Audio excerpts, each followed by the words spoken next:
can cook your eggs in a jiffy, Connie. But your ham will take a few minutes more. No, that's all right, Mrs. Davis. I can start on a roll. Oh, no, don't eat that, dear. It's been lying around for 3 days.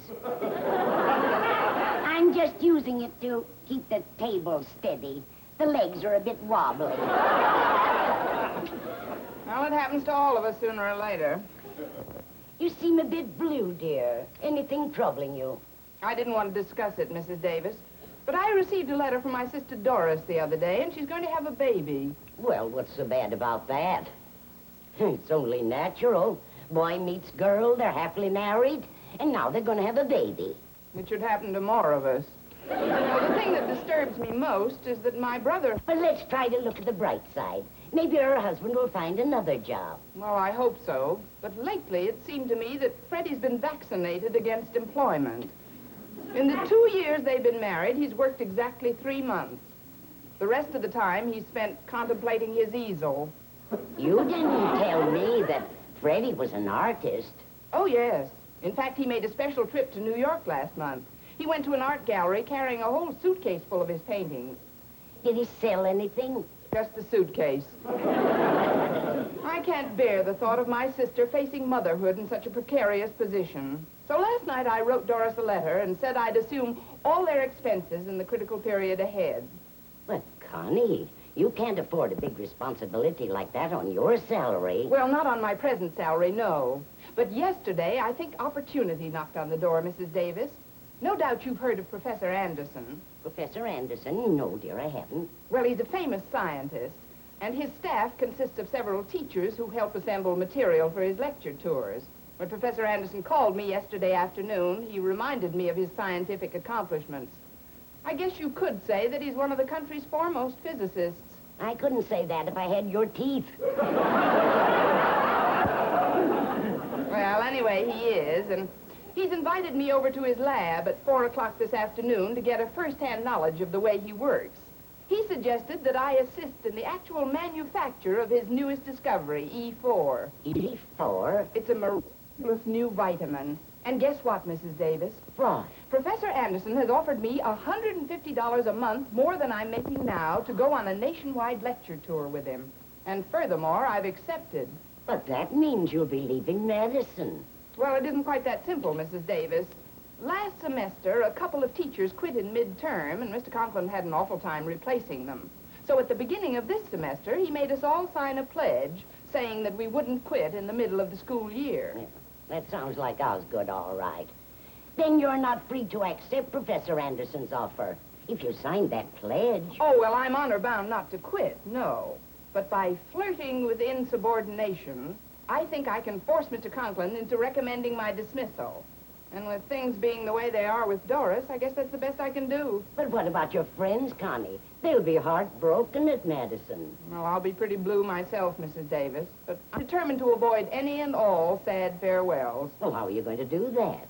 Well, I've cooked up a little scheme that should soften the blow for most of us. What sort of a scheme? I'm going to give them the cold shoulder treatment.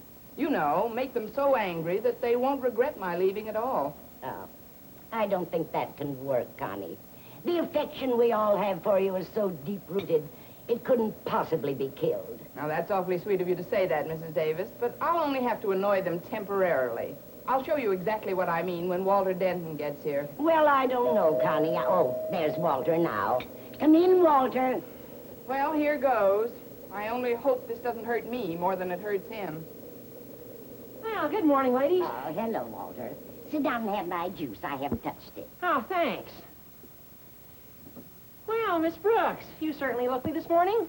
I've had just about enough of your insults, Walter.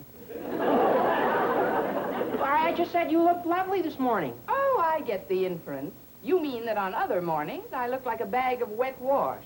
Well, I'm sick and tired of seeing your grinning face opposite me at breakfast, morning after morning, leering like a punch-drunk fighter and wolfing down my food. Holy cow, what happened to you? Mrs. Davis, I don't get it. You will.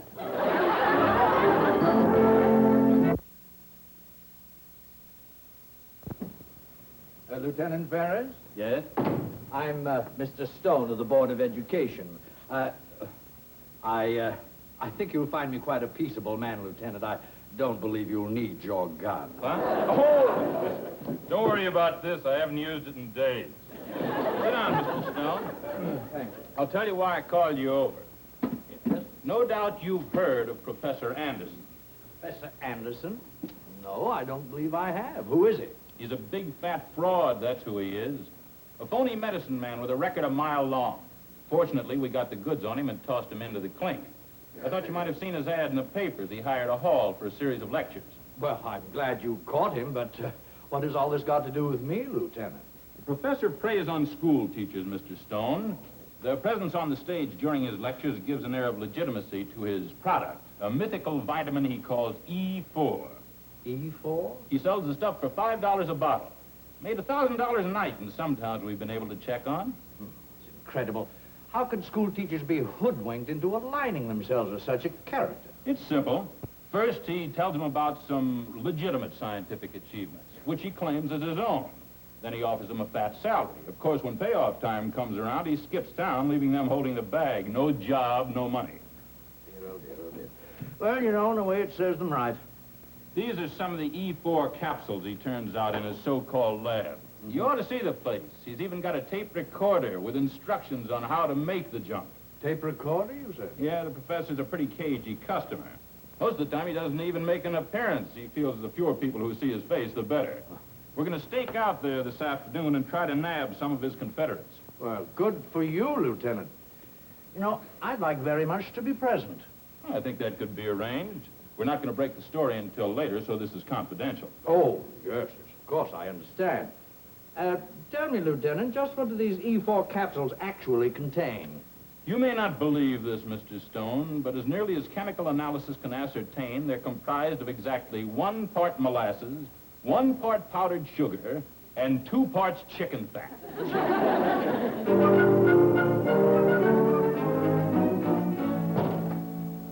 I've summoned Miss Brooks, Harriet.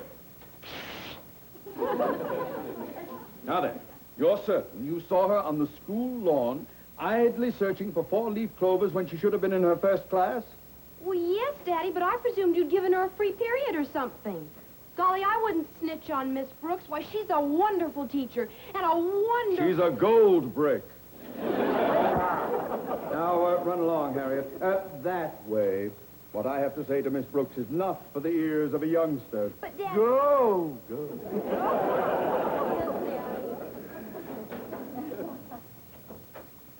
Good morning, Mr. Conklin.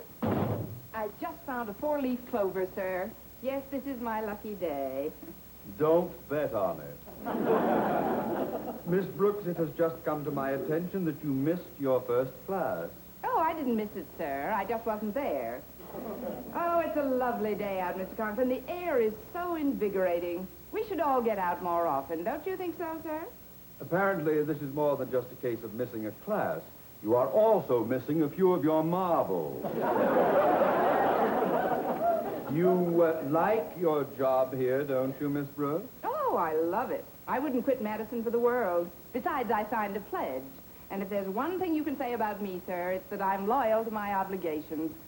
Yes, sir, I was just thinking about that as I was sitting out on the lawn cutting first class. Oh, were you? Now, see here, Miss Brooks. My, we are edgy this morning, aren't we? Must be all this confinement. Sitting in this stuffy office day after day. You should get out on the lawn more like I do. You need a rest, sir. That's just the prescription I had in mind for you. A long, long rest. As principal of this institution, it is my duty to tell Mr. Stone of your mutinous attitude, and he will take immediate steps to assure your dismissal. Now, how do you like them apples? Those apples, sir. Them is a personal pronoun, while those is a demonstrative pronoun, directly indicating its antecedent. If you're not out of here by the time I count 10... Make that 5, sir. This fresh air's made me quick as a bunny. How about taking a sun bath with me during next class? Toodaloo.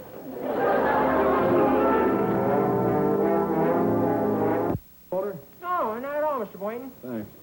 Good to know I have at least one friend on Madison's faculty. I don't think I'll be on the faculty much longer, Walter. I found a new job. It's a great opportunity for me. But a new job where? No doubt you've heard of Professor Anderson. He's a world-famous scientist, Walter. He told me about some of his achievements yesterday when he made me this wonderful offer.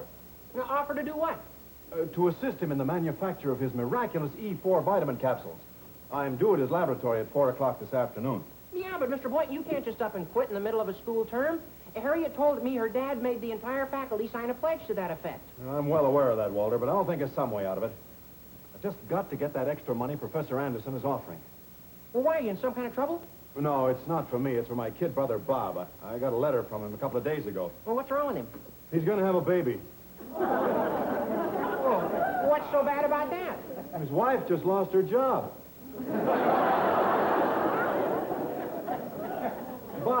Bob's a few years younger than I am, and we've always had a sort of father and son relationship.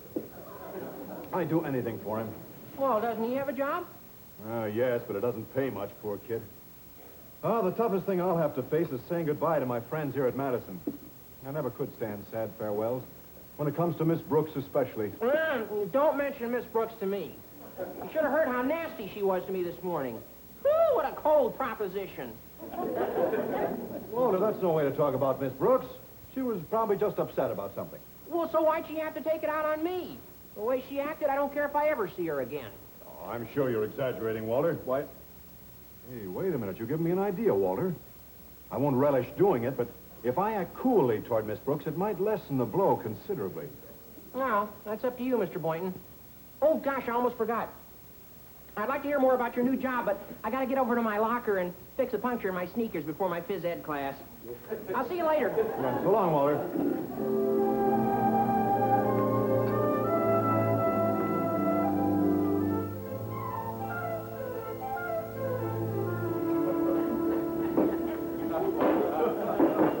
Good afternoon, Mr. Barney. What's good about it? You want to make something out of it? Well, I don't... Huh? I'm sick and tired of people saying, good afternoon. Sure, it's a good afternoon. It's a wonderful afternoon. What good does it do me? Can I get out and enjoy it? Well, why not? That's what I did this morning. Of course, I missed a class, and I may be fired for it. Fired? Just for missing a class? Maybe it was deliberate, Mr. Barney. Maybe I'm bored with certain people around here. Maybe I'll just continue to irritate Mr. Conklin until he's forced to get rid of me. At the risk of squandering the money, a penny for your thoughts. My thoughts are my own business, Miss Brooks. I don't mean to be rude, but I'm entitled to some privacy. Privacy? Well, After all, I didn't invite you to this table. You want to make something of it, frog boy? That does it. Goodbye, Miss Brooks. Goodbye.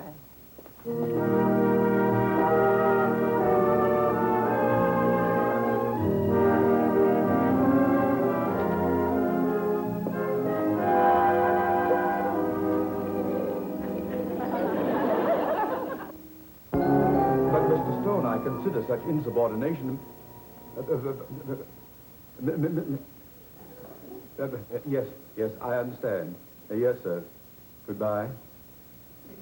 Mr. Stone has flatly refused to consider my recommendation that Miss Brooks be dismissed at this time. He attributes her recent action to, of all things, overwork. Well, that's very possible, Daddy. I, for one, am delighted. You, for one, can keep your little mouth shut. Don't you see what this means? Your daddy is a puppet, a weak shell of a man, utterly devoid of power. Oh, now, please, Daddy, don't let it get you down. Golly, everybody gets out of line once in a while, and I'm sure Miss Brooks won't let it happen again. She'd better not. Oh, hello, Harriet. Well, are you ready to take that sun bath now, sir? Sunbath? Why aren't you in your class, Miss Brooks? My class? Oh, I had a student teacher conduct that old thing. Miss Brooks, do you know what you're doing? I'll say I do. Come on now, sir. Hop into your bikini and we'll have a ball. What? Well, if you're going to be an old stick in the mud, I'll go alone. Yeah. Hold on, Missy! You are a blot on the escutcheon of this institution. No other member of my faculty would dream of behaving in such a brazen...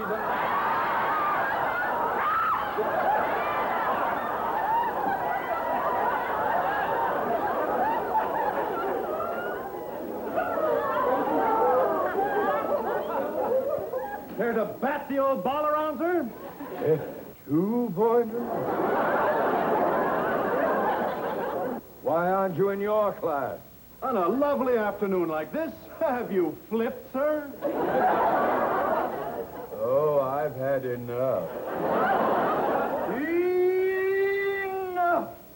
Mr. Boynton, for many years you have discharged your duties diligently, and your demeanor has been above reproach. That does it. I've taken my last insult from you, Mr. Conklin. Good afternoon. Mr. Boynton, what is going on around here? You never really knew, did you? Oops, sorry.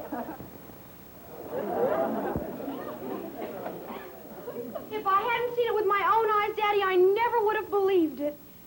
What are you going to do now? What can I do? Call Mr. Stone and have him brush me off again? No, thanks. Well, I can't go on like this. Harriet, your daddy has had it.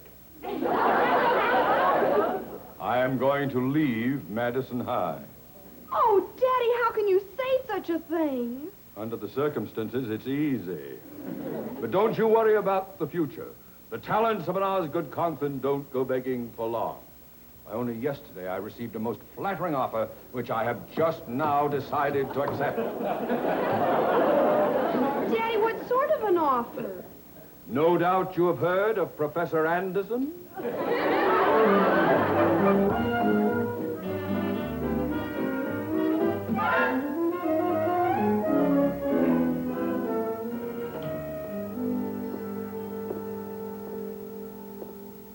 Attention workers.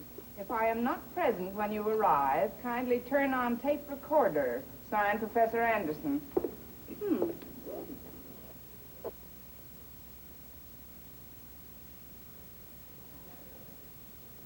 Impossible. That couldn't be chicken fat. Work clothes. Huh?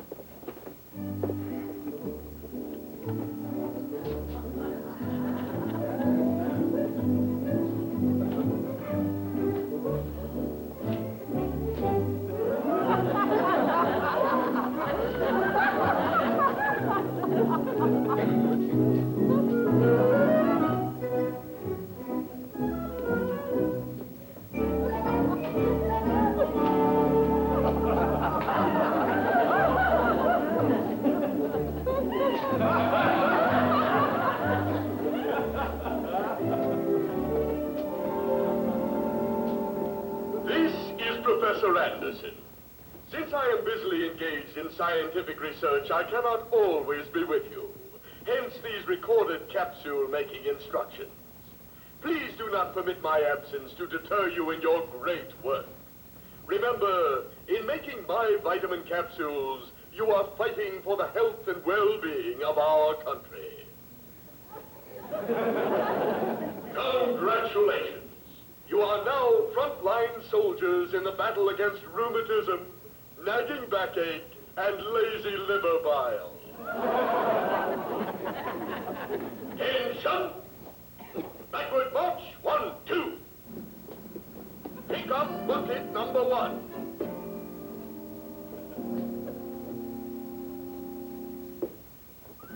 Pour contents on conveyor belt.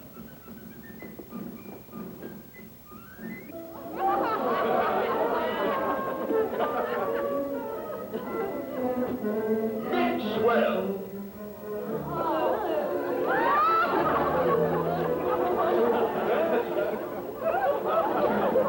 Attention! If the substance is overflowing, discard excess substance to your right.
bucket ever so slightly.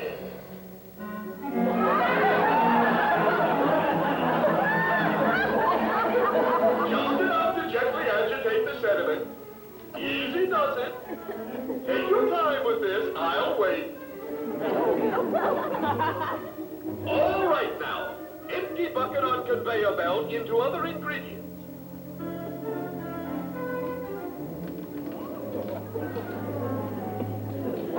Mix well.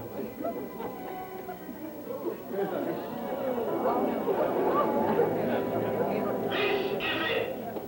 Start conveyor belt by releasing brake directly in front of you.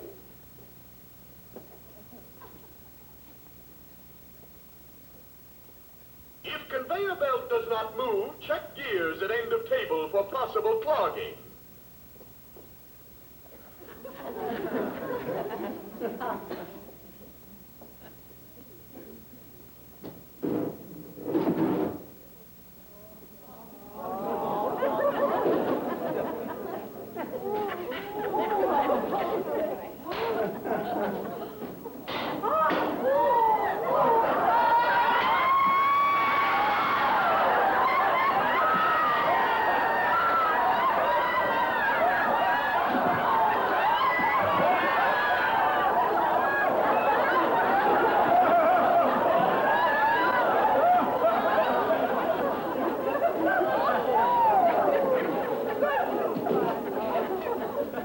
Congratulations, you've done splendidly.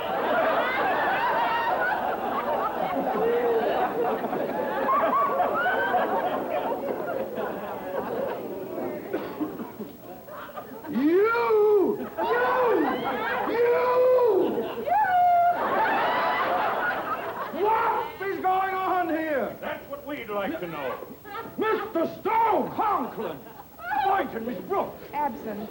You know these people? Why, of course I know these people. Miss Brooks and Mr. Boynton are teachers at Madison High, and Mr. Conklin is its principal. Well, how gullible can you get?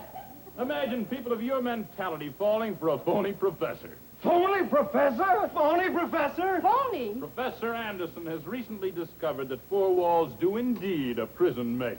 The professor is in prison? Oh, God! Miss Brooks, what do we do now? Well, gentlemen, shall we join the capsules?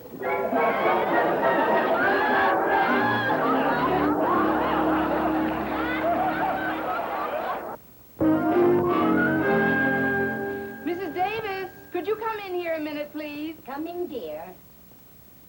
Another letter? Oh, dear, I hope it isn't bad news. You've had enough trouble for one day. Oh, on the contrary, Mrs. Davis, it's wonderful news. Sit down.